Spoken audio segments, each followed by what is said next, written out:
up your YouTube, search for Stukeley Meadows, watch on your big screen. Get yourself comfy, this could take a while, what a happy scene. Something new every day for your long-term memory. This is so exciting, it is nearly time for a Stukeley assembly.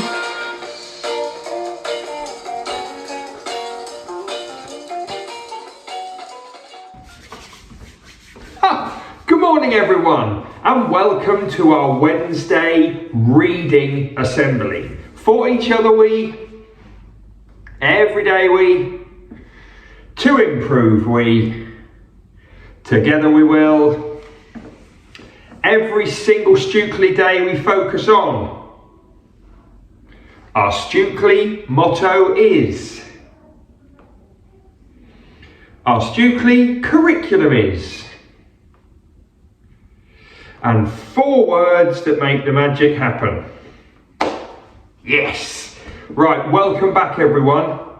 We might have had a half-term break, but we still haven't finished off Mr. Gum, and it's got a brilliant finish. I can feel it in my reading veins. So that's coming up. Before we do that though, we've got a couple of other bits we need to sort out. First of all, in the last reading assembly, I wonder if anybody noticed this challenge at the end.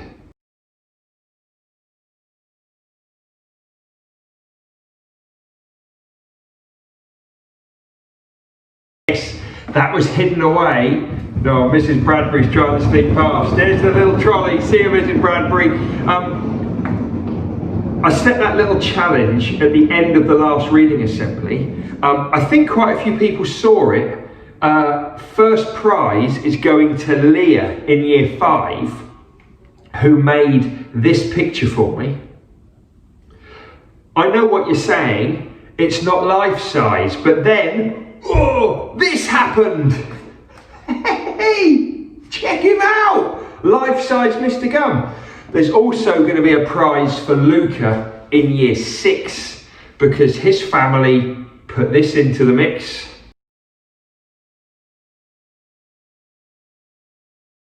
Well done to those 2, prizes on their way to you, bit of fun, keep an eye out for more in the future. Right, quick bit of author retrieval, bit of a different one today. I'd like you to pause the video, and teachers only give your class about 60 seconds.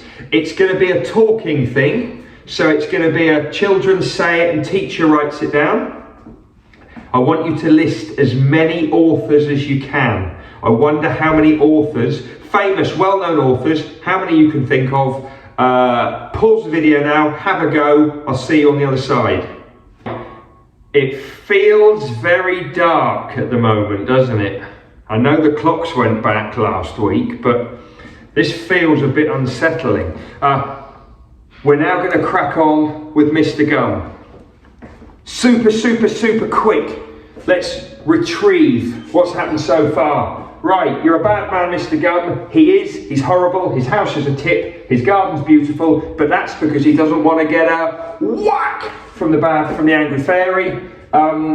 Jake the dog terrorises him, comes in his garden, rips it to bits. It keeps happening, whack, keeps happening. Mr. Gum's had enough. It happens so much, he comes up with a plan to poison Jake the dog, to kill the dog with the rotten, disgusting meat, the cow's hearts.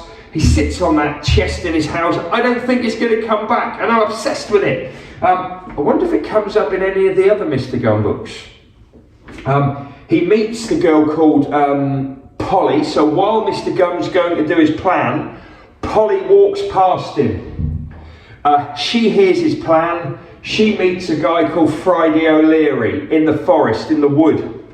Mr. Gum goes to the sweet shop. He really doesn't like Mrs. Lovely. See you, Mrs. Wilder. Mrs. Bradbury tried to sneak past too. Never worked. See you tomorrow. Mrs. Lovely's in the sweet shop. She's just a beautiful person. Mr. Gum hates her. He buys some lemon sweets, lemon sherbet to make the cow's heart smell better. Then we meet up again with Polly and Friday, and they kind of get together and talk about what they're going to do. If I'm honest, I can't remember that bit very easily. I think they just have a really weird meeting, Polly and Friday, and then the last chapter from last time, we know that Mr. Gum gets Jake into his garden, Jake eats the poison meat, and then he collapses, and Mr. Gum, he does that. Right. Chapter 9, Polly and Friday ride into town.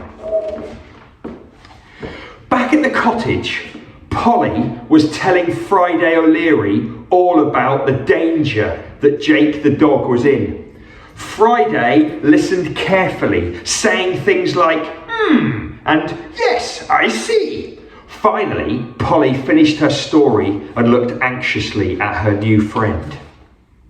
He was lost in thought, twirling an imaginary moustache, which he thought made him look like a detective. Polly felt sure that he was working on a brilliant plan. "Tell me, Polly," he said at last, "do you fancy a game of tennis?"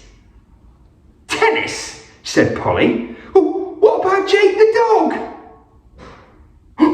"I'd forgotten all about that," said Friday O'Leary, even though Polly had literally just told him. "There's no time to lose," said Friday O'Leary. With that, he disappeared into his cottage and slammed the front door shut. Whack! That wasn't the fairy, that was Friday O'Leary's front door. 5 minutes later, the door was flung open again, and there stood Friday, dressed as a tennis player. "Here," he said, handing Polly a tennis racket. "You can serve first, because you're the guest." "But Mr. O'Leary," said Polly as patiently as she could, "we've got to save the big dog Jake. I've told you millions of times now." "Oh yeah," said Friday. "Sorry, let's go." He threw down his tennis racket, jumped on his motorbike, kick-started the engine and zoomed off like the devil himself. But a good devil, not an evil devil. Hey, Polly, said. Hey, said Polly. "Aren't you forgetting something?" "Oops," said Friday, and he came back to pick Polly up. Polly climbed into the sidecar and strapped on her helmet. Click. "Hold on tight! The truth is a lemon meringue!" shouted Friday, and away they went. It was a long ride into town. They passed hills and lakes and rivers and meadows and Scotland. "Oops," said Friday. "Wrong way."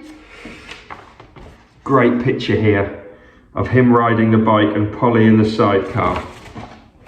And off they belted in the opposite direction to Scotland. "Hey, Polly!" shouted Friday over the noise of the engine. "What did you mean earlier when you said that Jake had once saved your life?" "How do you know I said that?" said Polly. "There wasn't anyone around when those words came out of my mouth." "Oh, it's all in the book I'm reading," said Friday, and he pulled a copy of "You're a Bad Man, Mr. Gum" out of his pocket. "You mentioned it in chapter 5. At that, Polly's face grew excited and her hair grew longer. "Maybe it says what's going to happen to Big Jake in the book," said Polly. "Don't talk of what might be in the future, little miss," warned Friday. "It's not wise. It is not wise, Polly." Oh, please, let's look in the Mr. Gum book," said Polly. And she sounded so upset that Friday stopped the motorbike at once. "Okay," he said. And Friday O'Leary grabbed this book and he opened it to the same page that you're reading right now. "Oh, but it's unwise, it's unwise."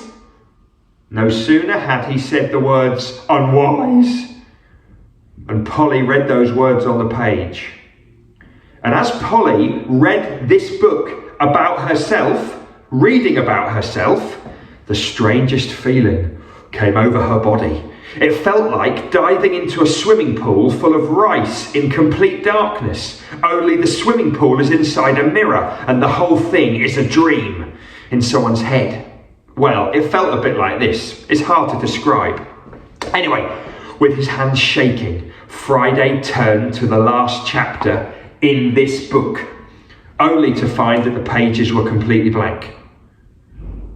"The future's not been written yet," said Friday, starting the bike up again. "It's not for us to know." It was unwise, said Polly. "Hey, I wanted to say that," complained Friday O'Leary. "Don't steal my lines. Anyway, how did Jake save your life?" "Oh, it was the usual sort of thing," said Polly as they zoomed off once more. "He rescued me from a burning centipede." Eventually, Polly and Friday O'Leary reached town. There was a roaring and a bumping down the high street when they were spotted by Billy William III. Now, he knew that Friday O'Leary was a good man, and Billy William jumped out of his shop and began throwing filthy old bits of meat in their direction. So here's Billy William throwing disgusting bits of meat. He picked up a bucket of tripe. Talk to your teachers about that. And he sloshed it across the road. "Take that, you force for good," he shouted at Friday O'Leary. "Hold tight, Polly," shouted Friday as the bike went skidding into the slippery mess. Friday steered the bike as best he could, but it was no good. The wheels were all gooed up with tripe, and before you knew it, he and Polly were thrown onto the pavement. They lay there helpless as Billy William III walked towards them with a big bag full of kidneys.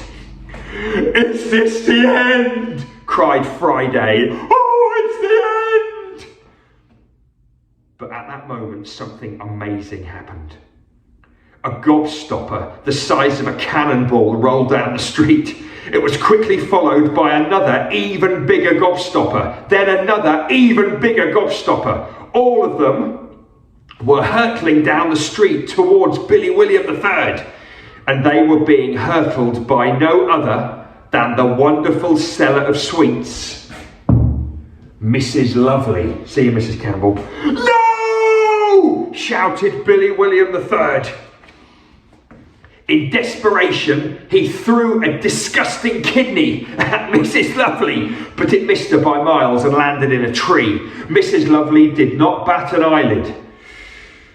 She came down the high street, humming a pretty tune about a waterfall and rolling enormous brightly coloured gobstoppers before her. Soon the whole street was filled with enormous brightly coloured gobstoppers.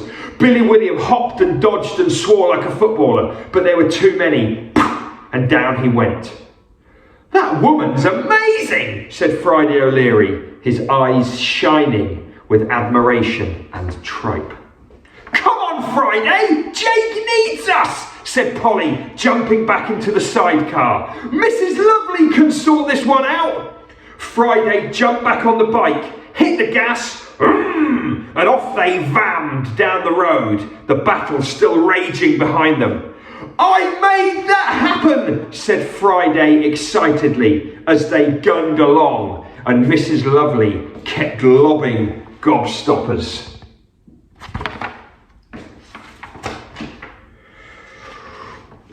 "I magicked it so that Mrs. Lovely would appear at just the right moment and save us." Actually, Friday hadn't done any of that. But he just wanted Polly to think that he was a better man than what he thought he was after all those terrible meat scenes. Also, there was a tiny bit of boasting in Mr. Friday O'Leary's body, which he couldn't help, although he was good most of the time. The two of them, Polly and Friday O'Leary, rode on in silence, and soon they came to the high white fence that surrounded Mr. Gum's garden.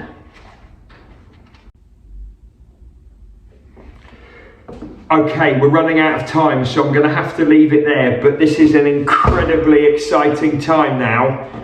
Polly and Friday have just got to Mr. Gum's garden, but Jake the dog has just collapsed from the poisoned meat. I have got no idea what's going to happen. We'll find out next week. Right, it's Wednesday, it's reading assembly, and it's Cheer Boo song or silence time. It's a great one, straight back from half term, and we've got a bit of an extra treat in it as well. Check this out. Will they get to cheer, or will they get to boo? With either one there must not be violence. They may well get a song, but it will not last that long. We really hope they do not get silence.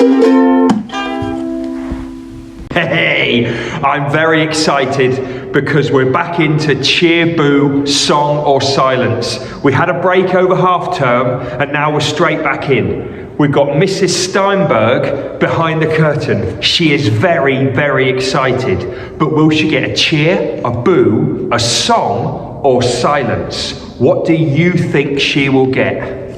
Have a little think. Right, everyone. Here we go. Out you come, Mrs. Steinberg!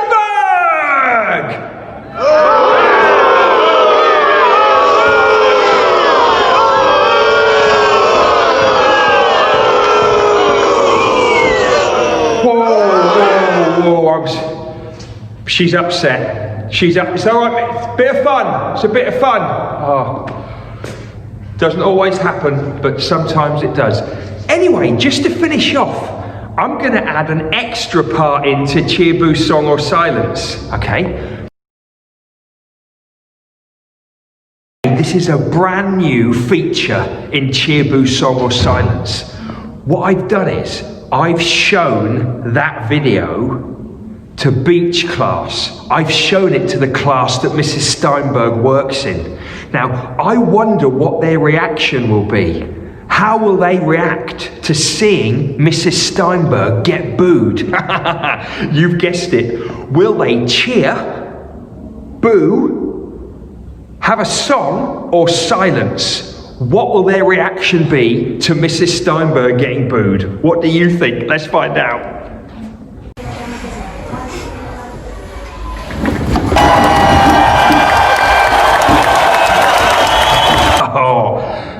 So much fun at Stukeley. See you next time for more Cheer Boo song or silence. Will they get to cheer, or will they get to boo? With either one there must not be violence. They may well get a song, but it will not last that long. We really hope they do not get silence. Okay, I didn't see that coming. Let's not mention that to Mrs. Steinberg ever again. It was a difficult moment. Anyway, she has got some people she can share that pain with in school. Right, shout outs before we go into most important 60 seconds. Now, the first one is an Oakleaf Bookshop shout out. As I've told you all, it's not open until next week. We're going to have a break this week to get it all back together again, get loads of new stock in. It's open next week. If you haven't got any money, any credit left in the Oakleaf Bookshop book, then you'll need to bring some more money in an envelope. I can tell you, whenever you ask me, how much money you've got left to spend, because I've got it all recorded. If you need to bring more money in, envelope, name, give it to your teacher, they'll put it in the box in the staff room. I just need to share with you some brilliant new bits and pieces. But first of all, quite a few children have asked for Tom Gates. So we've got a load of Tom Gates, a lot more than this. There's only 2 here. We've got loads of Tom Gates in the bookshop now from next week. Isabella in year 6 asked for the Warrior Cats set. She's brought in money specifically for them, and we've got loads of them in there for her and for anyone else who's interested. I know she recommends them. I think Noah in year 4 asked for some Barry Loser, so we've got a load of those in the Oakleaf Bookshop. We've also got this series. Now, I've never seen it before. I can't tell you if it's any good. It's got this kind of look to it, so it's kind of a bit comic-y, a bit kind of graphic, cartoony type stuff. But I love the book cover. So I am judging a book by its cover, but I just think the bad guys look awesome. So I've got a few sets of those if people want to have a go at them. Also, this is not just for year 5, but I know they're really excited by this. Not only have we got a few Who Let the Gods Out so people can buy their own copy, we've also got quite a few of the next books. They're all in there for a £5 each, so we've got lots of them. Haven't got enough for everyone, but I have got a few of them in there if people want them. And we have got, not just for the infant children, for the younger children, we've got some beautiful hardback, love that sound, we've got some beautiful hardback picture books. Really, really beautiful books. So these are just a few of the new bits we've got in the bookshop. It's open next week. Talk to me if you've got any questions. Okay. Very exciting news about the Oakleaf bookshop there. Okay, birthdays.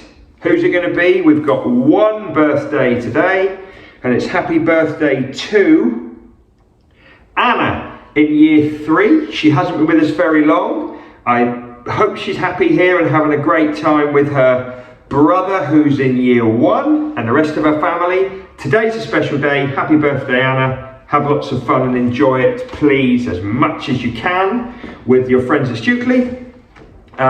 More birthdays coming up tomorrow.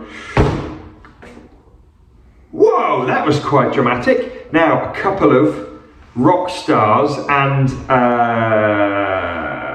accelerated reader shout outs before we move on. Times Tables rock stars. Whoa, over half term Mrs. Campbell set up a Stukeley house groups challenge, a battle. So Morpurgo versus Dahl versus Rowling versus King Smith. I can tell you Rowling were in 4th place with 15,197 points. Morpurgo were 3rd with 33,837. King Smith was 2nd with 35,039. And Dahl, whoop, whoop, whoop, were the winners, not by much, with 38,662. Well done, Dahl. Celebrate if you're in Dahl House and Yellow House. Celebrate especially hard if you took part in getting those major points. Top scorers across the school in Dahl House, Vishal in year 6, massive score, closely followed by Jessica in year 6, and Olivia in year 2 with an enormous score for an infant child. In King Smith, Oscar in year 3, the biggest score in the whole school by a mile. What a times table star. Tashina in year 5, a good score to be 2nd place for King Smith, and Sal a 3rd place in King Smith House. Well done. Morpurgo, Addy, massive score, biggest one in Morpurgo, he's in year 3. Leon, big score in year 2 for 2nd place, and Robert in year 6 got 3rd place for Morpurgo. And then in Rowling, although they finished in 4th place, Janet got a massive score, over nearly 4,000 for Rowling in year 6. Ava in year 5 got nearly 2,000, and Alan got 1,500. So well done those players. Well done everybody who took part. You didn't have to, but you did, and I'm really proud. I'm also incredibly proud of every single child who read every day over half term, who wrote in their learning log every day. We've got nearly 100 children in the school, that's a quarter of the school, who read every day and wrote in their learning log. That is fantastic over half term. We didn't say you had to, maybe your families made you do it, but you still did it, and that's brilliant. So well done to all of those people, and we had some great quizzes on AR too. So well done to everyone, massive Stukeley shout out. The most important 60 seconds are coming up now. The most important 60 seconds are coming up now. Okay, we might finish Mr. Gum next week. I'm not sure at the moment, but before we get there, make sure you know the story map. It's good to keep that in there, because if you enjoy the book, you can link it to loads more stories. Also remember the bookshop's open next week. Now, We've got lots of things coming up at Stukeley where we're going to ask people to bring in a little bit of money. We've had the food bank yesterday. We're asking for Oakleaf Bookshop money if you want to buy something. We've also got Children in Need coming up. We've also got the famous Fossum Secret Shop coming up. We know that we might be asking for a little bit more money from families than we normally would. However, I do have to put in this to the most important 60 seconds. We have the Poppy Appeal this year. Mrs. Stevens is going to talk a lot more about it in Assembly next week. Hopefully you all know it's linked to remembrance of people that have fought for our country. But we have poppies for sale at school and also lots of poppy related bits. You'll only need to bring in a small donation for these if you want something. I will be sending information out on the Twitter and probably in a parent mail or in the Stukeley Standard. So if your family want to donate a small amount of money to buy something for the Poppy Appeal, watch the Twitter, watch your emails, and the information will be there.